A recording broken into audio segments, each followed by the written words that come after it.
sahur nih, Sarah dan juga pemirsa, agar efisien, penting merencanakan dan menyiapkan makanan ya untuk sahur dan berbuka puasa.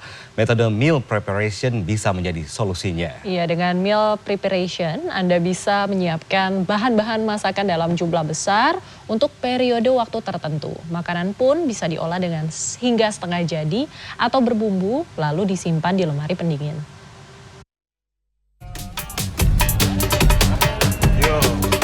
Marhaban ya Ramadan, di hari pertama. Meal preparation merupakan metode menyiapkan bahan makanan dalam jumlah besar untuk dimasak atau dimatangkan ketika akan dikonsumsi. Cara ini populer karena dianggap lebih praktis dan makanan yang dikonsumsi tetap bergizi. Bahan-bahan masakan yang akan diolah umumnya sudah diolah hingga setengah jadi atau diberi bumbu. Kemudian makanan ditempatkan di dalam wadah khusus sebelum disimpan di dalam lemari pendingin. Meal prep bisa diterapkan pada bahan masakan apa saja, misalnya ikan, daging, dan sayuran. Metode meal prep ini cocok diterapkan pada bulan puasa. Putri Mei Rianti sudah menjajal cara ini.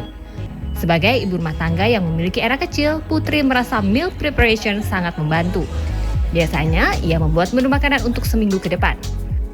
Putri, kalau alasan kamu sebenarnya untuk masuk bulan Ramadan ya, ini sudah menyiapkan menu-menu jauh-jauh hari sebelumnya, kenapa sih? Soalnya biar waktunya lebih efisien aja sih Mbak, karena kan kita ini punya anak kecil ya, jadi kalau kita mau masak tuh kalau bisa sesimpel mungkin dan secepat mungkin sih.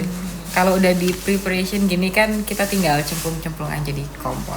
Nah, biasanya ini kamu gimana untuk pembagian menunya? Ini untuk buka sendiri atau sahur sendiri atau ada list-listnya nggak sih sebelumnya? Sebenarnya kalau di list pasti di list. Kalau untuk sahur sendiri aku prefer yang cuman goreng-goreng aja, jadi nggak yang terlalu ribet. Tapi kalau misalkan untuk bukanya, karena kita ada waktu, spare waktu untuk nyiapin buka, pasti yang menu-menu yang agak berat. Walaupun disiapkan dalam jumlah besar dan disimpan dalam jangka waktu tertentu, ada beberapa hal yang harus diperhatikan agar kandungan gizi pada makanan tetap terjaga. Menurut dosen teknologi pangan Universitas Ciputra Surabaya, tempat penyimpanan yang kedap udara untuk daging. Bahan makanan yang diberi bumbu atau melalui proses marinasi biasanya akan lebih tahan lama. Namun yang terpenting adalah jangan mencampur daging dan sayuran dalam satu wadah sekalipun disimpan di lemari pendingin. Contoh nih, misalnya kita meal prep untuk 1 minggu. Apakah boleh? Masih nggak apa-apa? Nggak apa-apa. Nah, kalau untuk sayur dan buah mungkin kan penyajiannya nanti kan akan panasnya minimal ya. Mungkin cuma sekedar ditumis atau bahkan mungkin kalau bentuknya salad ya berarti langsung dimakan segar. Nah, sementara itu kemudian kita pengen menyajikan dengan ayam, let's say gitu ya, untuk sumber proteinnya. Ketika kita melakukan penyimpanannya, sebaiknya itu dilakukan terpisah dari sumber-sumber yang tadi yang akan dikonsumsi secara segar. Karena alasannya apa? Karena satu, yang pertama ada yang namanya cross contamination begitu ya, itu kontaminasi silang kalau misalnya kita menyimpan daging ayam mentah begitu, atau misalnya daging sapi mentah gitu dengan sayur-sayuran.